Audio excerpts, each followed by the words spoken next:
A big thing that's been in the news lately has been NFT art. How they're big money and how they're big bad for the environment.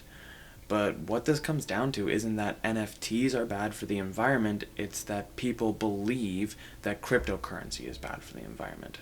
Link up above for my video explaining cryptocurrency. Let's just quickly define what an NFT is. NFTs allow you to buy and sell ownership of a unique digital item, keep track of who owns them using the blockchain.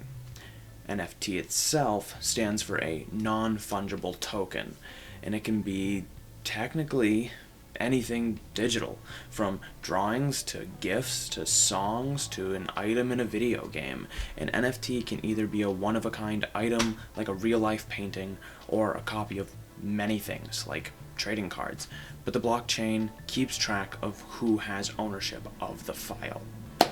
So why do people believe that cryptocurrency or blockchain is bad for the environment? Energy consumption. Honestly, according to digiconomist.net, the average yearly energy consumption of crypto mining is around 78 terawatt hours, and one transaction, sending and receiving, is equal to about that of 25 days worth of power for the average American household. Why does this use so much energy? Because of a security system that protects cryptocurrency, or what's known as proof of work. The Verge sums it up like this. To keep financial records secure, the system forces people to solve complex puzzles using energy-guzzling computers. Solving the puzzles lets users or miners add a new block of verified transactions to a decentralized ledger called the blockchain.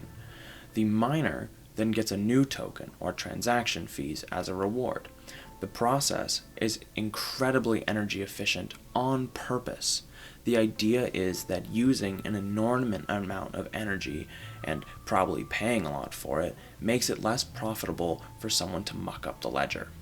And honestly, there is a way to make cryptocurrency use less energy, and it's called proof of stake.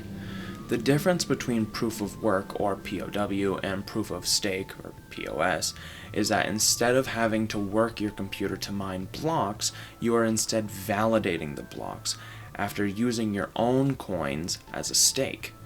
Meaning, whenever they discover a new block that they think can be added to the chain, they'll validate it by placing a bet on it.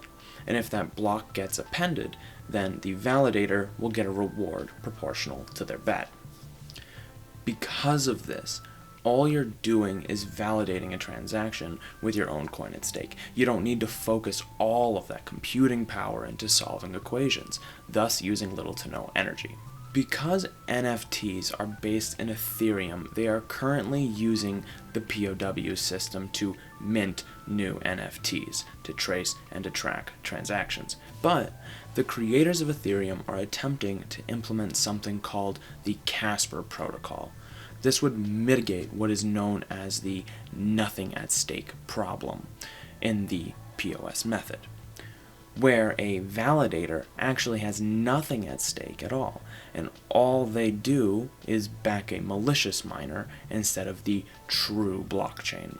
The Casper Protocol would act as an overseer to the validation process. So, if someone were to act maliciously against the block and bet on the red chain, then the stake would instantly be slashed and the bet would be lost. So why is all of this important, and what does it have to do with NFTs?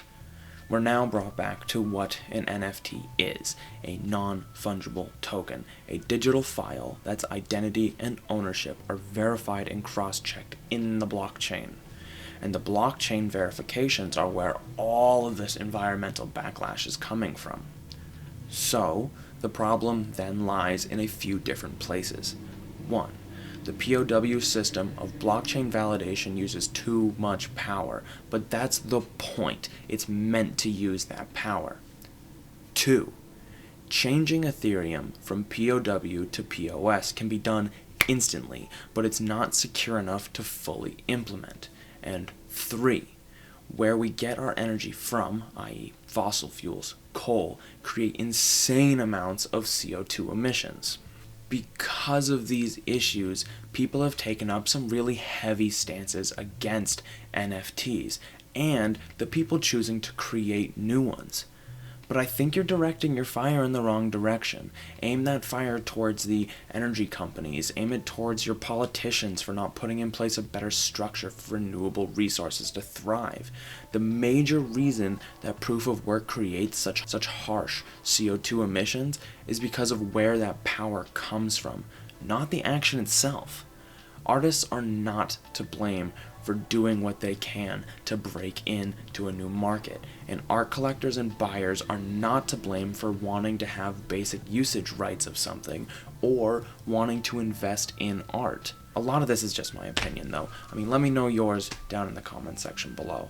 If you liked this video or you agree with me, be sure to hit that like button and subscribe for more content in the future. But otherwise, I'm Waylon, and this is XethaPCs. Thank you.